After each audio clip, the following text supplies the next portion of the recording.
Welcome to the T2 Hubcast. Join Martin, Dave, Spencer and guests as they discuss all things personal and professional development. The T2 Hubcast, brought to you by the People Performance People.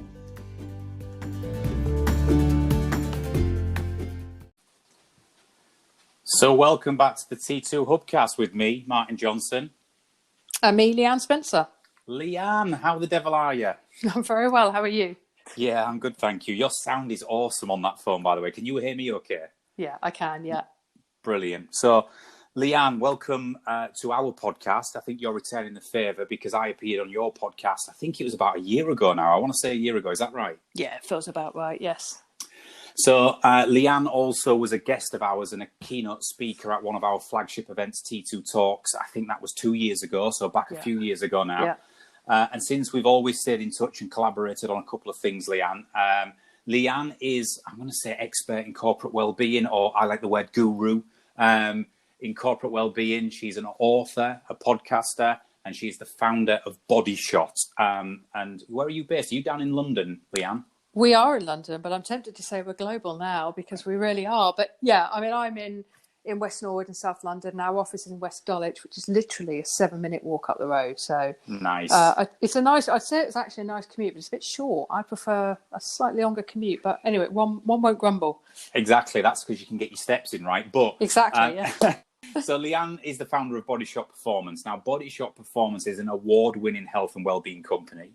You work with businesses to create a culture of energy, vitality and performance, and underpin well-being as a competitive advantage. And it's something you believe passionately about. And one of the, it links nicely into what we're going to talk about today, Leanne, which is, as you know, at T2, we have clients who access our content on the hub, who access what we do face-to-face. And a lot of it is around leadership and cultures and organizational change.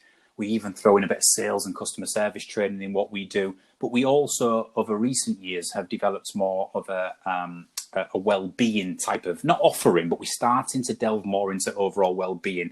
And primarily because it's come to the fore from customers who are now focusing on well-being as more of a strategic enabler for their organization.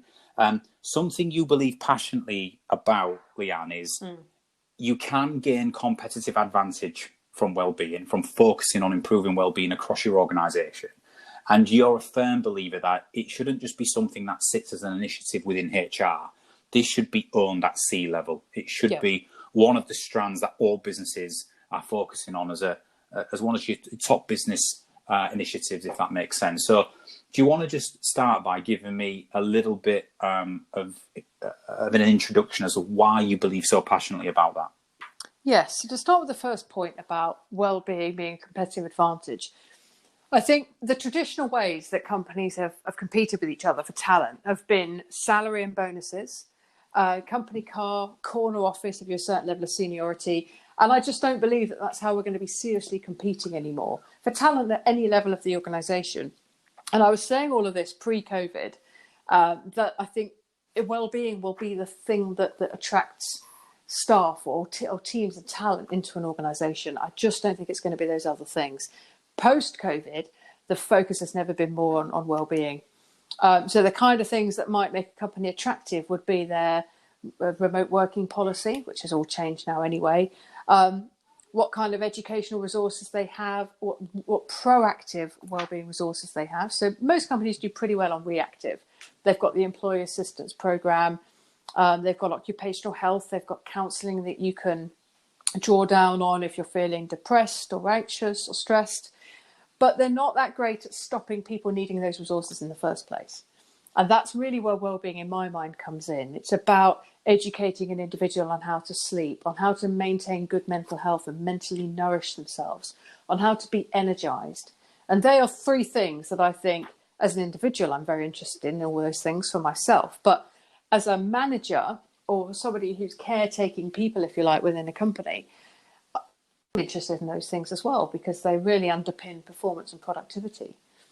So companies that are game-changing, that are really forward-thinking, will recognise that well-being is how they're going to get talent into the organisation and then keep it. And then there's lots of other benefits to it as well. You can go out and win awards and make a big PR noise about that. You can use it to pull people into the organisation. You can also use it as a way of really attracting the right kind of people you want. It's the benefits are many, but my second point around it being represented and underpinned at sea level, I think if a company is talking about well-being, but it's coming from HR or it's coming from a different level, and it's not being openly backed up by the C-suite, that would be a worry for me. You know, if I walk past the CEO and they look kind of out of shape and tired and a bit beat up, that would concern me as well. You know, you really have to have the teeth in the bite of well-being for a company, you know, rather than just pay lip service or what I call fruit bowl well-being. Yeah, makes sense. You just said something there that's really interesting, Leanne, and I also believe in this, but I sometimes struggle when speaking with executives to understand what they're actually doing from a proactive perspective. So you sort of defined well-being as very much exists in organisations as a reactive tool. So when people have gone past the brink and their well-being has been jeopardised, then they try to react to the situation and put a plaster over it. Whereas what you're talking about is more preventative. So it's like, if strategically you're getting ahead of the game and looking after well-being, then you don't have to do that reactive stuff. Can you give me a couple of examples of what would constitute a preventative, proactive well-being initiative rather than a reactive one? Yeah. So perhaps a series of interactive workshops helping people understand what's a healthy circadian rhythm, what kind of hygiene and discipline do I have in order to make sure I get the best possible night of sleep? What is sleep and how is it governed? What hormones are involved? Is light involved? Is temperature involved? And really give people the basics, or in some cases quite in-depth information about what comprises a good sleep, so that they can then put that into practice. And you may do another one for mental health, you may do another one for resilience, another one for self-care, lots of different types of content. So there's an educational piece so that people can go off and then tweak that so that it works for them. And you've educated them as well. You've got something they can then share with their family and their colleagues and friends, and you get the ripple effect. Another instance would be to have a portal deployed where all that content sits there, and anyone with an email address of the company is able to access that content, so that as and when they need it, they can go in, right, I'll watch a quick video on sleep, quick video on mental health, quick video on how to maintain a healthy immune system, for example. And that's a couple of examples of it. It's giving people information before they might perhaps need it, anticipating what people might need, but also asking questions and regularly surveying the workforce and saying what kind of content is of interest to you. Yeah, so a lot of that is educational, and you use the word educational, which is fantastic. Practical, what can you do from a practical perspective which would help this preventative / proactive approach to well-being? Practically, do you mean face-to-face or giving people a tangible? Yeah, I mean, and this is it. I mean, it's fascinating because the educational piece is so important. It's so important. But obviously, when I'm talking about practical things, I'm talking around some organisations who provide gym memberships for staff, so they can practically go do something about their health, their physical health, or they provide fruit free of charge within the organisation because that practically allows them to improve their nutrition. And they're the general common ones that you tend to find. But is there any like innovative stuff like that where organisations are deploying practical solutions to improve well-being? Yeah, I mean, you can get really funky with this. So there's technology, for example, something like a human charger. So we know that light is important for energy, and light is very important for the circadian rhythm. Exposure to natural light during the day, and then... Sorry, Leanne, can I just ask? That's a really impressive term, but even I don't understand it. What is a circadian rhythm? Okay, so it's a very good question. It's not an obvious thing at all. So circadian rhythm is essentially it's our sleep cycle. It's how we sleep, and the rhythm of sleep. For most of us, we're awake in the day and asleep at night. And the circadian rhythm is in part governed by a little bit of the brain called the pineal gland. And it's actually within there, and also the suprachiasmatic nucleus, which I don't know much about. It's a part of the brain that's essentially our body clock. And our circadian rhythm is our sleeping rhythm. So some of us have a different chronotype to others. Some of us are morning people. Some of us are afternoon or evening people. So we're good in the mornings, or we're good in the evenings. That's basically your circadian rhythm. Yeah. And light's really important for that, because during the day you want tons of natural light. And then at night, you want to limit your exposure to a frequency of light, which is just called blue light. And that's emitted by the sun, which is fine because we're awake in the day. But it's also emitted from the device that I'm holding now talking to you, from our televisions, our laptops, our iPads, and the junk lighting overhead, which is just the light bulbs in our homes and offices. And the human charger mimics light. So it's a great little device that can be used to help somebody who maybe has seasonal affective disorder, who comes into work in the dark, works in an office and then leaves in the dark. It's also medically approved for jet lag, and it's very good at giving you energy. So a practical thing would be to have a few of those lying around the office that people can just plug into if they need a shot of energy. Because it's basically the nickname, the sun in the pocket. So that's quite biohacky, but that's a practical thing. You could have space in the office where people can move a bit. So maybe there's some yoga mats on the floor. There may be a foam roller where they can sort of simulate a massage by rolling their body over the foam roller and getting fresh oxygenated blood into the body. All of this stuff is not typical. It's not stuff that you're going to see in many offices, but I think forward-thinking companies that really want to lead with well-being, and I presume anyone listening to this is looking for ways that they can really position well-being right up front. These are all things you could think about. Maybe even a sleep pod. So companies like Facebook and Google have this, but other companies too. A face pod is just a little unit that you can go into and just get a 20-minute nap, for example, because we know there's some really good science around how that re-energizes the body and the mind and boosts creativity and productivity and so on. So that would be another thing. Or just giving someone, I guess, more practical. Last one would be helping people understand how to set up their desk environment at home or in the office to promote more movement. Yeah. So little standing desk hack or a saddle stool, or encouraging people to stand up when they make or take a phone call, having something heavy by their desk that they can sort of pick up, or just do some air squats.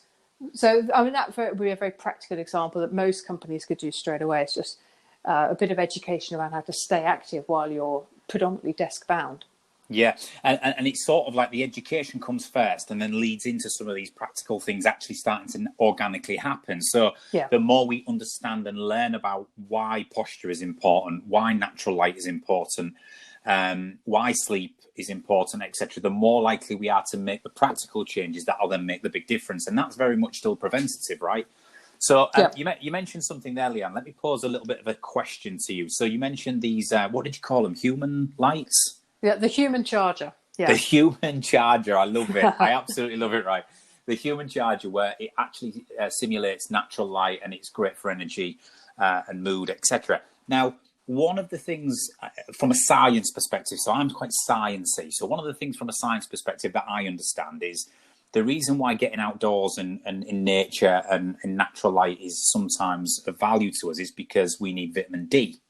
Mm-hmm. So we get naturally a lot of our vitamin D from sun and from natural light. And in this country, we bloody struggle, right? So we've got to get all we can in a very small window. Would it be, would you advise that taking a simple liquid vitamin D supplement, for example, on a regular basis would have the same effects as maybe the human charger, or is it completely different? They're different in the sense that the human charger can't. So we can only synthesize vitamin D3 from the sun, as you say. The human charger couldn't help us with that. But it would help get light into the brain via the ear canal, which wakes the brain up, essentially. It tells it it's still daytime. And that can be energizing as well. The D3 is an interesting one because obviously the immune system is a very big topic. And one of the things we're going to struggle with as we move into the next phase of recovery is people's immune systems will be slightly compromised because we haven't been exposed to each other and public transport, for example, for 3 months. So that's going to be one of the challenges. We may not have gone out as much, so we may not have been subjected to much vitamin D3 from the sun. And we did have some fairly good weather during lockdown, certainly in London. So there's a couple of things there where our immune systems aren't as robust as they could be because we've been isolating. And we may not have been getting access to vitamin D3, which we know is very important for the immune system. So I would, some companies are even thinking about providing their staff with a vitamin D3 test. Right. But I would certainly recommend that people think about doing that personally or privately if the companies aren't providing it. It's about £39 via a company called Forth. So Forth with Life is their website. And I've no affiliation, or certainly no kickback affiliation with anything I'm mentioning here. So for £39 or a trip to the doctors, you can get a vitamin D3 test. And that would be a good shout because, we know that that's strongly linked to the immune system, but also energy, unexplained aches and pains. A lot of that can be put down to a vitamin D deficiency. Yeah, absolutely. And that's a really interesting point. As you know, I've got Sjogren's syndrome, which is an autoimmune condition. And I remember a few years ago, you advised me to go see a nutritionist and get a gut test just to find out if I was deficient or reacting or allergic to anything in particular. And I found out some fascinating results from that, which ended up in me taking an food intolerance test as well, which lo and behold, I found out, Leanne, I don't know if I shared this with you since, that I was allergic or reacting to the proteins in milk. So I ended up removing milk from my diet. I'm literally 18 months in, and my inflammation levels and autoimmune symptoms have significantly reduced. They haven't gone entirely, and there's different things that flare things up. But just doing some of that investigative work around what are my current levels, because I had the D3 test, I had the B12 test, I had everything, and that was all normal. But for me, it was this my body reacting to milk proteins. So interesting. Having an MOT and just, even if you have to pay privately, having an MOT sometimes can really give you some valuable information about your own personal well-being, because, as you know, our immune systems are all vastly different from person to person, and your own unique DNA, if you like. So what some people can tolerate or are deficient in is not necessarily what you might be. So is this what you provide at Bodyshot, Leanne? Do you mind me asking? Do you provide organisations with the ability to do this type of testing for employees, or is it? Yeah, we do. We do the testing as part of the health coaching programs we put together for leaders. So we have a 6-week or 3-month coaching program. We also do 6 and 12 months, but typically if it's coming through an organisation, it's 6 weeks. And at the outset of that, we try and take as much guesswork as we can out of what might be going on for an individual. So we'll do a genetic test, which is, if you like, your blueprint for good health. You never have to do it again. It's a one-off thing. And it tells you the type of food you should be eating, requirements, your sensitivity to things like fats and carbs, and the type of exercise you respond best to. And then we'll do a blood test, because that's real-time data. Your genetics are your genetics. So genetically, we know that you've got a raised requirement for vitamin D3. That's great, but if we don't know what your existing levels are, we won't know whether you need to supplement or not. So the blood test gives us the real-time data. And then we wear a bit of tech, or fit a bit of tech on somebody that's worn for 3 days, and it tracks all the nervous system responses that person undergoes across those 3 days, 2 working days, 1 weekend. So we can see how much deep restorative sleep they're getting, how quickly they fall asleep into deep sleep, what their stress responses are throughout the day. Is there a whole sea of red where they're sympathetic dominant, i.e. stressed, and very few pockets of green, which is recovery. All that kind of stuff just gives us a picture of the load that that person's nervous system is under. And then we can combine that data with some subjective questions and put together a bespoke program that gets that person sleeping better, moving more, feeling more energized. And then the company gets the benefit of that increased energy and productivity and performance. Now, you may not want to answer this on this podcast, Leanne, so you can tell me to piss off if you want. However, I'm going to ask the question. If I was an employee, or if I was just me listening, because I'm already interested, if I was to do the genetic testing, the current blood test, and wear the device for the nervous system tracking for a couple of days, what are you talking around as a cost for one individual to go through that process? Well, as the 6-week program, 1,800 ex-VAT. So it's all relative, but not an enormous amount for a company to put a leader through a 6-week program. And then across those 6 weeks, we would cover off sleep, mental health, and energy. We give you everything we've got on that, and anything else that came up in those coaching sessions. Yeah. So that's everything: the expertise, the interpretation of the results, and the testing and the tech. Yeah, amazing, love it. Right, let me bring it back a second. I want to divert it back to something we started with, which was believing that well-being can serve a competitive advantage, which we've already started to talk about, and also why the C-suite should own it. And let me just give you a little bit of something I talk a lot about to organisations and see if we can draw the parallels. So in terms of investment and spending money, organisations generally spend money and invest the most in 4 high-level business outcome areas.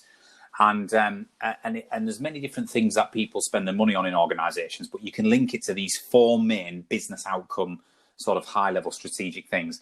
And I've been thinking about well-being, and I'd like you to sort of think about these 4 and just talk through which ones you think overall well-being impact. So the first reason buyers buy generally in organisations is, can you help me increase my revenues? Can you help me sell more stuff, increase my revenues and grow? That's the number one reason organisations will invest, if it helps them increase revenues and grow. Number 2, can you help me save costs? So as well as growing revenues, we want to become efficient and lean in terms of our outgoings and overheads. So can you help me reduce or save costs in my organisation? If so, I will buy your product or service. Number 3, can you help me wow my customers or deliver better products or services to my customers? And if so, I will buy. And number 4 is an interesting one. Can you help me engage or develop my people to be more productive?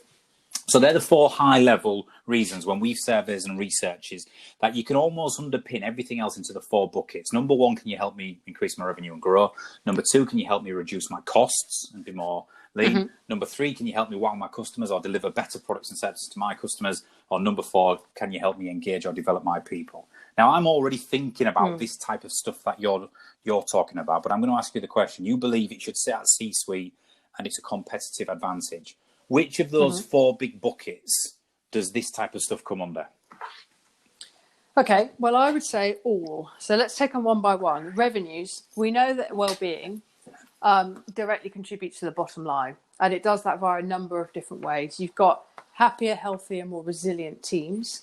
So that means potentially, or usually, much less absenteeism. A company we work with, Anderson & Brown in Aberdeen, got a 50% reduction in their absenteeism rates. So that's huge. That's one way of doing it.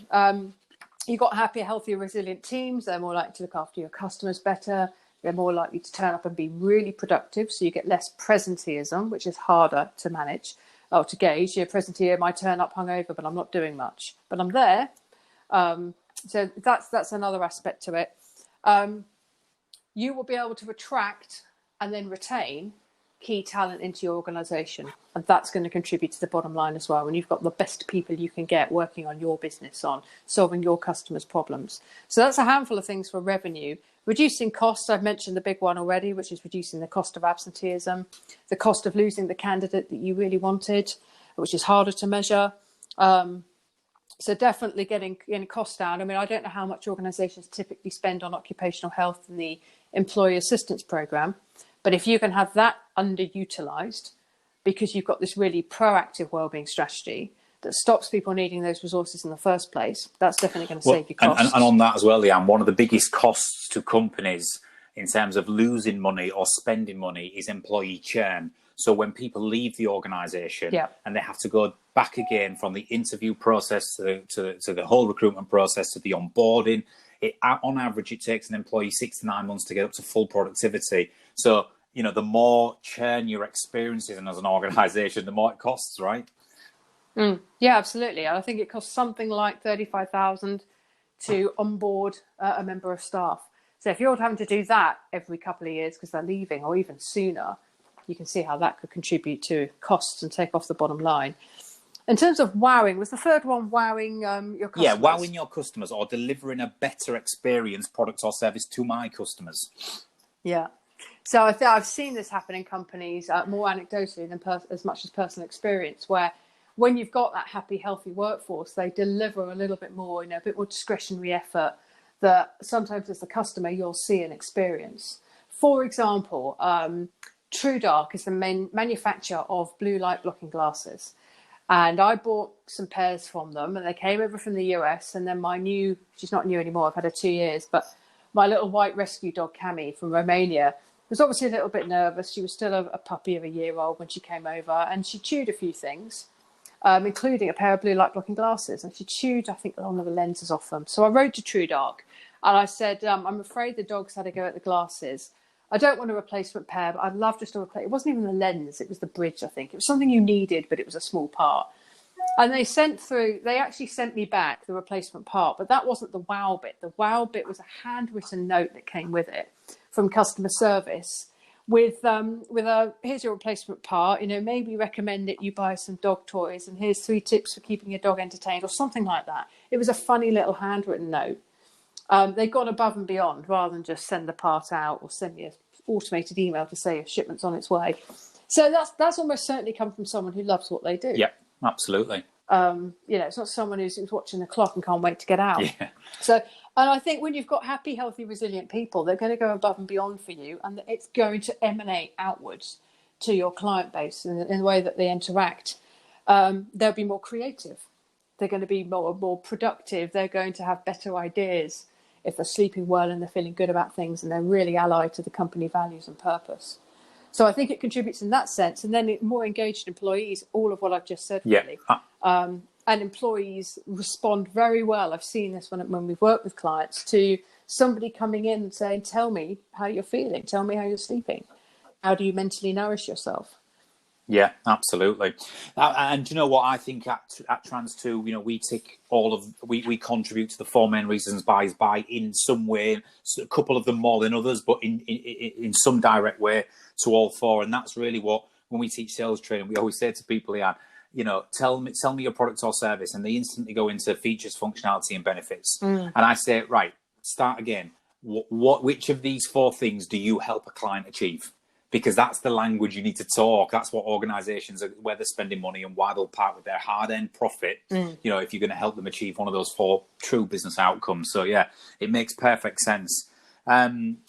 Quick question for you. Might be a controversial question. You might want to answer it. You might want to not. I have an opinion on it. I'd love your opinion on it. One of the challenges as to why I believe wellbeing is not always at sea level or doesn't get the strategic recognition it deserves is because it usually falls under HR. And I find that in a lot of organizations, the HRD role or HR doesn't have a seat at the board. It does in some. I mean, in some of the bigger organizations that you've mentioned already, you've got the chief heart officer and the, all of that sort of stuff. But in many mid-size organizations, small to mid-size organizations, still very large, but what you would class as small to mid-size, HR doesn't always have a seat on the strategic leadership team or on the board.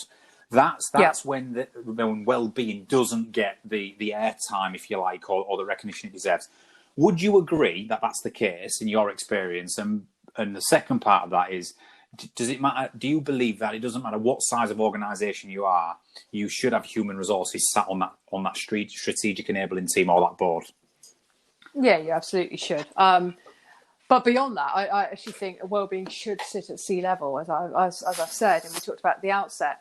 So you're saying it shouldn't just sit with a HR leader; it should sit. No, it should be right at the top. Yeah, driven by the CEO or the chief exec. Driven by the CEO. The CEO doesn't need to be a triathlon running health nut, but they do need to be completely behind the idea that employee well-being is how we're going to lead this organisation. It's at the heart and centre of it. I love the fact that VaynerMedia have got a chief heart officer, but whether you've got that kind of role or not, if your chief exec isn't fully behind well-being, it's not going to get off the ground if they don't value it and then embody it as well. They do need to. If I was to walk past a meeting room with a sort of aging, age got nothing to do with it, with a tired-looking chief exec who clearly doesn't do a great deal to look after themselves, sends emails at all hours of the day and night and all this kind of thing, then I would be concerned about how serious they were about their wellbeing policies within that organisation. It really needs to be embodied, lived and breathed at that top level in order for it to successfully permeate throughout the organisation and then extend out to the customers and clients. Yeah, makes sense. Right, final question from me, and then we can make any final comments. But you talked a lot about what the good organisations do and what you've seen different firms doing in terms of tackling this in a really productive and preventative way. There's some organisations who get it right, who do a fantastic job, who generally care about the well-being of their employees. And I imagine, Leanne, there's some organisations you've either worked with or seen or heard of that get it badly wrong, and actually they're anything but looking after the well-being of their people. In those cases, in the second example, in those cases where people just, in fact, they've got the opposite, Leanne. They've got a really, negative level of well-being in the organisation. It's actually counterproductive. Where you see that happening, what are they doing? What are the big no-nos? What generally the antagonists, if you like, for declining well-being in organisation? I think you mentioned a few of them then. Long hours, working into the evening, maybe it's oppressive management styles. But what are the type of things you see which really, really starts to reduce well-being in their employees? Well, the one thing you want a lot of rushing through an organisation is energy. And a lack of energy can often come from something like the meeting culture. Too many meetings. There's no apparent outcome to a meeting. People are invited as a kind of courtesy rather than you need to be there. So that's one thing that can definitely be looked at. And a simple little hack for that is just to have a standing meeting. You'd be amazed how quickly people will cut to the chase if they've got a hip hike from one leg to the other, standing up. So that's a good way of cutting a meeting short. Having a very clear agenda with a clear outcome as well, and then having maybe half an hour for every meeting. No meeting goes longer than 30 minutes, so you really cut to it. There's one company that also starts their meetings at 5 past the hour to ensure people turn up on time, because it's something about they trialed it and people turned up on time for those 5 minute past meetings than they did on the hour meetings. Wow. They'd arrive. Yeah, it's odd. It's bizarre. Because you think if you're going to be 5 minutes late, you'll be 5 minutes late anyway. But so that would be one thing. Not caring about people. I'd say the main thing it's not matching intention with investment. We haven't had any of these conversations recently, but unfortunately it's taken a global pandemic to shoot wellbeing up the agenda. But we've had conversations with companies before, and you table a low thousands offer, and there's the sucking in of teeth and the can we strip this out and could we just start with that? Yeah. And then they go with someone who's willing to do a webinar for free. I mean, What does that say to you as a team member, as an employee? The company say they care, but they don't, because they're putting a bowl of fruit on the table, and that's okay, but it's not well-being. Yeah, it's just a little nudge to eat more fruit and.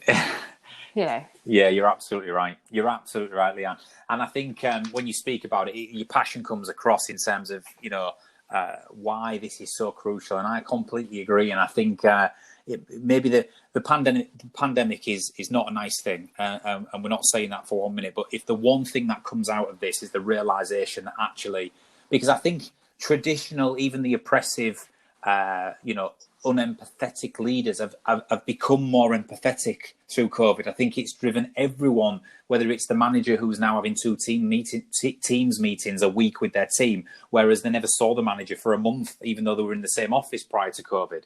I think I read something recently, Anne, where the level of engagement between managers and team members has gone up 65% in COVID because of the amount of online meetings we're having, the amount of face-to-face things we're doing by Zoom and Teams, etc. So we've got to keep that going. We've got to take the positives out of the pandemic, that it has, risen well-being up the agendas for many organisations. And I think you're doing a great job in everything you're doing at Bodyshot to really call that out and offer real solutions, valuable solutions that are both educational and practical, like we said earlier. Leanne, before we go, Leanne, because I could talk to you all day long. I'm sure we could probably go back and forwards all day long, but given people's attention spans right now, we'll leave it at around about 35 minutes. If people want to get in touch with you, because this is going to go out to our hub members, we've got thousands of clients on the T2 hub. It's going to go out via our social media platforms. So if people want to get in touch and find out a bit more about you, about Bodyshot, about these types of packages you've talked about and how you're working with organisations on wellbeing, where can they check you out and where can they reach out to you? Yeah, sure. And firstly, thanks very much for having me on. I've really enjoyed the chat, and thank you to you listening as well. My website is bodyshotperformance.com. and everything's on there. And the best place to connect with me is LinkedIn, and I am Leanne Spencer, Leanne Spencer, 1975 on LinkedIn. We put all of our content on there. I post personally from there once, twice a week with my thoughts on well-being and all things related. So they're the best spots to go to. Awesome. Leanne, thank you for coming on. I could talk to you all day long. Let's do another, please, in a month or so's time. Maybe pick a few other unique topics, and sure. And let's do another as we come out of lockdown. Thank you for your time, and yeah, that'll do for this T2 Hubcast, and we'll be back shortly with another T2 Hubcast. So, Leanne Spencer, thank you very much. Thanks, Martin. All the best. All the best. Bye bye. Bye bye.